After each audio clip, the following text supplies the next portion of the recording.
So I've been putting off this conversation for a minute now. And I feel like on social media, like most people, I can be a bit of a hypocrite. Because when it comes to the beautiful part of my life, the good part of my life, I'm very open to share it. But when it comes to the challenges and the sad part of my life, I feel like I hold back. So I've been dealing with grief, and grief has been around me because not only am I dealing with it, but my mother, my siblings, friends, and family, because I lost my brother in August. Grief have been or has been a very weird one for me. It's a very strange thing, and I've been around people who've lost someone. And you give your condolences, you're there for them, but to experience it so close to home, it does something to you. And I want to share what it's done to me. I feel like grief revealed what was truly in me. I saw a level of anger, level of impatience, and a level of I don't give a fuck, to the point that I was worried for anyone who came around me who might say the wrong thing at the wrong time.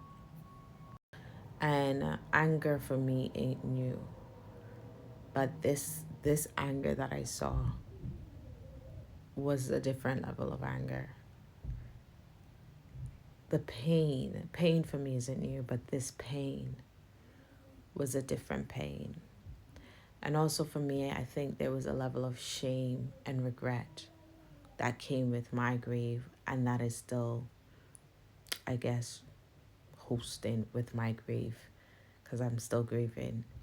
Because when my brother passed away, we were not on speaking terms. And I think it hit more because before his accident, I've had several dreams about him that I told my friends and my loved ones, and I was encouraged to speak and reach out to him. And there were so much things that was pushing me to speak and reach out to him. And I also saw him trying to reach out to me through my twin sister. And so because of that, I have a lot of regret for not speaking to him, but not ending it, for our arguments before all of this, our argument that caused us to start speaking a year ago, April. And so I have a lot of regret. What this experience have done for me, and I believe for our family, is brought us together. And I hope that that will last. I hope that we will stay strong and become stronger together. But honestly, it's also taught me to forgive and love. I feel like it's also taught me to, as a dreamer, to take it serious. I keep replaying the final dream that I had of my brother over and over, and I'm like, how could I have even guessed? But the dream makes sense more now that it's happened. When it comes to my family, I think this situation has taught me to forgive and be patient. Be very, very patient when it comes to my siblings, my mom, and my close family, especially like those that I love and those that I value. And I realize that sometimes because that was my first argument with my brother. Like my first, but it was one of the worst fucking arguments ever. I realized that I shouldn't play with petty. And I shouldn't play with antagonizing those that I love. And that I need to be more patient and more lenient.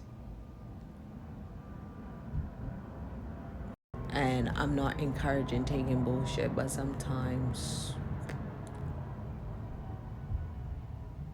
I wish I took the bullshit.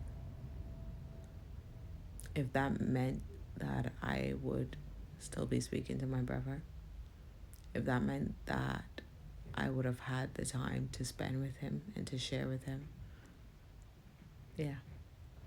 So grief has been weird because I can be having a really normal day.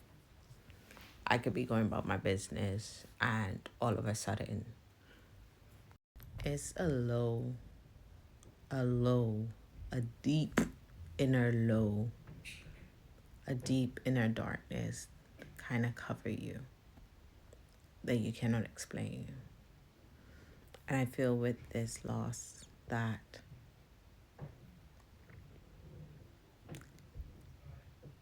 the world that I live in now without my brother is a different world than what I lived in with him. And that might sound strange to some people, but I feel like if you've experienced it, you get it.